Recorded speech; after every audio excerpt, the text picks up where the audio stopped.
नमस्कार मंडळी, कशी आहात? आज बरेच दिवसानंतर तुमच्यासोबत भेट झालेली आहे.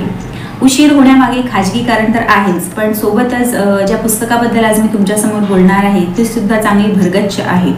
जवळपास 850 पानांची ही पुस्तक असून प्रत्येक पानावर अगदी दाटीवाटीने संदर्भ लिहिण्यात आलेला आहे. पण जरी अगदी भरभरून प्रत्येक पानावर लिहिण्यात आलेलं असलं तरी सुद्धा पुस्तकाच्या क्वालिटीमध्ये काहीही तडजोड करण्यात आलेली नाहीये. पुस्तकाची प्रिंटिंग आणि पेपर क्वालिटी उत्कृष्ट आहे. हे पुस्तक 850 पानामध्ये समाविष्ट करणं हे सुद्धा एक महाकठीण काम असेल, कारण ज्या व्यक्तिविशेषबद्दल हे पुस्तक आहे त्याचे कार्य, महात्म्य, प्रसिद्धी आणि कीर्ती टिपण्यासाठी भला मोठा ग्रंथच निर्माण करावा लागेल.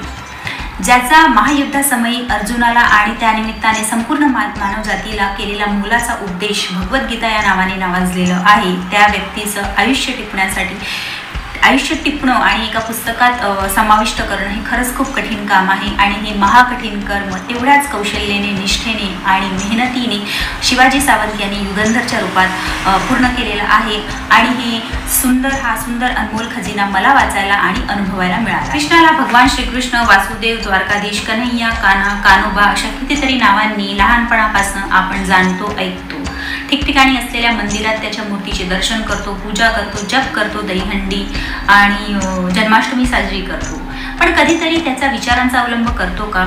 एक आदर्श व्यक्ती म्हणून त्याचे विचार आचरणात आणतो का? आपण सगळ्यांनी अवतार बनवून टाकलेला आहे. मंदिरात त्याला बसवून त्याच्या मूर्तीसमोर हात जोडून आपण मोकळे होतो. पण कधीतरी त्याच्या जीवनाचा, त्याच्या विचारांचा सारासार आकलन केलंय का? तर नाही, बिलकुल नाही.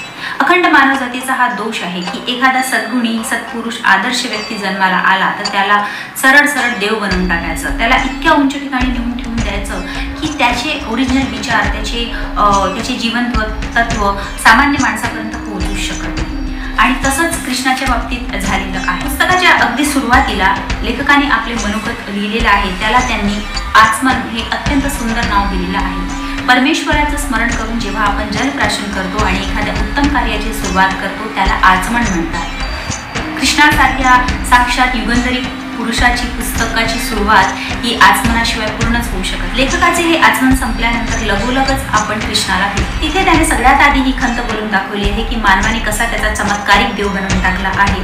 वेगवेगळ्या लीलांनी, प्रदर्शनांनी त्याचं जीवन भरून टाकलेलं आहे. त्याला माखनचोर बनवून त्याचा द्वेष करणाऱ्यांनी राधा आणि इतर गोपींसोबत रास करणारा एक स्त्री लंपट बनवून टाकला.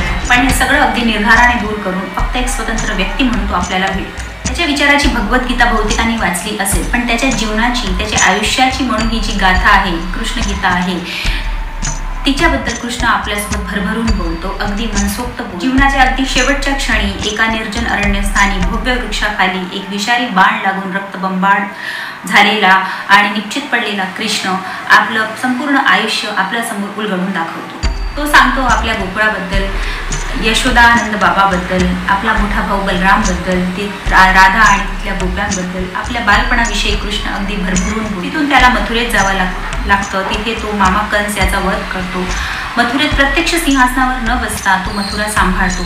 पण जरासंधाच्या सततच्या आक्रमणाला कंटाळून तो द्वारकेचा निर्माण करतो आणि या सुवर्ण द्वारका नगरीमुळेच कृष्णाला द्वारकाधीश हे नाव पडलेलं आहे. मग अनुक्रमे त्याचे जन्मदाते आई वडील, देवकी माता व वसुदेव बाबा, त्याचा आश्रमकालीन जीवन, त्याचे विवाह, जरासंधाचा शिशुपालाचा वध, पांडवांसोबत त्याचा जिव्हाळा, त्याचं नातं आणि अशा खूप साऱ्या अनेक घटनांवर कृष्ण आपल्यासोबत विस्तृतपणे बोलतो. कृष्णाचं संपूर्ण जीवनच अनाकलनीय आहे. अनेक विस्मयकारक घटनांचा त्यात समावेश आहे आणि या पुस्तकात त्याच्या आयुष्यातील जवळपास सगळ्याच घटनांचा समावेश करण्यात आलेला आहे.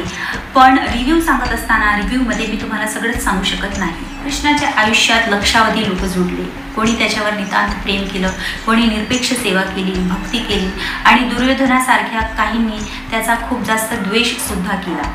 पण या ना त्या कारणाने, कोणत्याही कारणाने कृष्णाच्या आयुष्यात आलेल्या लोकांचं आयुष्य कृष्णाच्या व्यक्तिमत्वाने पूर्णपणे व्यापून टाकलं होतं. त्याच्या आयुष्यात अत्यंत महत्त्वाचं वळण म्हणजे कौरव पांडव युद्ध, जे नंतर कौरव पांडव युद्ध न राहता एक मोठं भारतीय महायुद्ध ठरलं. या महाभारताचा खूप सूक्ष्म, सखोल आणि सविस्तर लेखन या पुस्तकात आहे.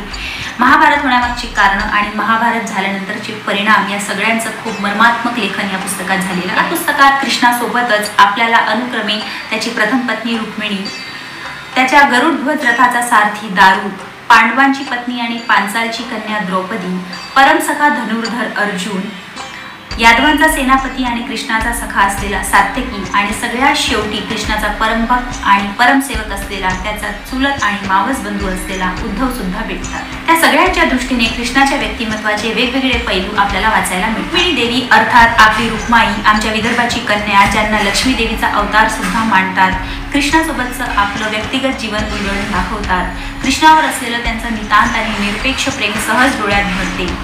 रुक्मिणी हरणसारखे कितीतरी महत्त्वाचे प्रसंग रुक्मिणी देवी सांगतात। कृष्णाच्या गरुडध्वज रथाचा सारथी असलेला दारुक याला सुद्धा कृष्णाने आपला सखा मानलेलं होतं। दारुकाची आपल्या स्वामीवर असलेली नितांत श्रद्धा समजते। बहुतेक वेळी कृष्णासोबतच असल्याने दारुक खूप साऱ्या महत्त्वाच्या घटनांचा उल्लेख करतो। पांचाल कन्या द्रौपदी खूप साऱ्या महत्त्वाच्या आणि निर्वाणीच्या घटना सांगते। महाभारतात जे जे घडलं ते सर्व द्रौपदी मुखातून वाचताना अंगावर रोमांच उभा राहतो। द्रौपदी ही परमकृष्ण भक्त होती। कृष्णाने तिला आपली बहीण सुद्धा मानलं होतं। तिची सत्व परीक्षा पाहणारे खूप सारे प्रसंग तिच्या आयुष्यात आले आणि या सर्वातून ती धैर्याने समोर आली, बाहेर आली। अभिमानी द्रौपदीची गाथा म्हणूनच रोमांचक होती। पांडवांपैकी तिसरा असलेला आणि अजिंक्य धनुर्धर म्हणून विख्यात असलेला अर्जुन हा कृष्णाचा परम सखा होता। कृष्णाचा आतेबंधू असलेला अर्जुन हा कृष्णाचा अत्यंत प्रिय शिष्य सुद्धा होता। महायुद्धाच्या वेळेस प्रत्यक्ष युद्धभूमीवर कृष्णाने एकट्या अर्जुनालाच गीतेचे उपदेश का दिले हे इथे स्पष्ट होते। पांडवांच्या आयुष्यातील चढ उतार, कृष्णाचं त्यांच्यावर असलेलं अपार प्रेम आणि कुंती मातेबद्दल नितांत आदर इथे स्पष्ट दिसतो। यादवांचा पराक्रमी सेनापती सात्यकी हा सुद्धा कृष्णाचा सखा होता। सात्यकी केवळ सेनापती नसून कृष्णाचा परमभक्त, सेवक आणि शिष्य होता। सात्यकी कृष्णामध्ये असलेले वाक्चातुर्य, बुद्धिचातुर्य आणि राजनीती कौशल्य या गुणांचं निरसन करतो। महायुद्धाच्या वेळेस प्रत्यक्ष रणांगणावरचे प्रसंग आणि कृष्णाने दाखवलेले रणनीती कौशल्य सात्यकीद्वारे माहीत पडतात। सगळ्यात शेवटी आपली भेट होते उद्धवशी, ज्याला कृष्णाने अवधूत ही उपाधी दिलेली असते। संसारापासून विरक्त असलेला आणि सात्विक वृत्तीचा उद्धव कृष्णाचा मथुरेतील पहिल्या भेटीपासूनच परमभक्त, परमशिष्य आणि परमसेवक होतो। तो कृष्णाशी संपूर्णपणे एकरूप झालेला। कृष्णाच्या आध्यात्मिक ज्ञानाबद्दल उद्धव आपल्याला सांगतो। आयुष्याच्या शेवटच्या चरणामध्ये कृष्णासोबत उद्धवच असतो। उद्धव कृष्णाची एकनिष्ठेने सेवा करतो। 2 आई वडील, भाऊ बहीण, 8 पत्नी, 80 पुत्र, बऱ्याचशा कन्या, सोबतच सहस्त्र कामरूप स्त्रियांचं पुनर्वसन, नंतर त्यांचं पत्नीत्व स्वीकारणं, स्नेही, सखे, नातेवाईक या सगळ्यामुळे कृष्णाच्या आप्तांचा आवाका अमर्याद होता। त्यासोबतच त्याची कीर्ती, महानता एवढी होती की त्याला देवत्व प्राप्त झालं। त्याचा निर्माण एका निर्जन अरण्यात झाला। प्रेमयोग हाच सगळ्यात मोठा जीवनमंत्र आहे असं सांगणारा कृष्णाला महायुद्ध का खेळवावं लागतं? माणसाची बुद्धी जेव्हा पतित होते, भ्रष्ट होते, तेव्हा त्याचे किती भयंकर परिणाम होतात हे या युगंधरी कृष्णाचं जीवनचरित्र वाचताना समजतं। आणि हे सुद्धा समजतं की युद्ध हे कधीही कोणत्याही समस्येचं समाधान होऊ शकत नाही। तर असं हे भगवान श्रीकृष्णाबद्दल सर्व काही आणि खूप काही सांगणारी ही पुस्तक तुम्ही जरूर वाचाल अशी मी अपेक्षा करते। ही पुस्तक मी Amazonवरून मागवली होती। पेपरबॅक आहे, पण जसं मी आधीच सांगितलं तुम्हाला की क्वालिटी उत्तम आहे। सगळ्यात शेवटी या पुस्तकाचे लेखक शिवाजी सावंत यांच्या लेखन कौशल्याला, त्यांच्या भाषेवरच्या अद्भुत प्रभुत्वाला आणि मेहनतीला माझा कोटी कोटी सलाम। तुम्ही माझा व्हिडिओ शेवटपर्यंत बघितला त्याच्यासाठी तुमचे सुद्धा खूप आभार।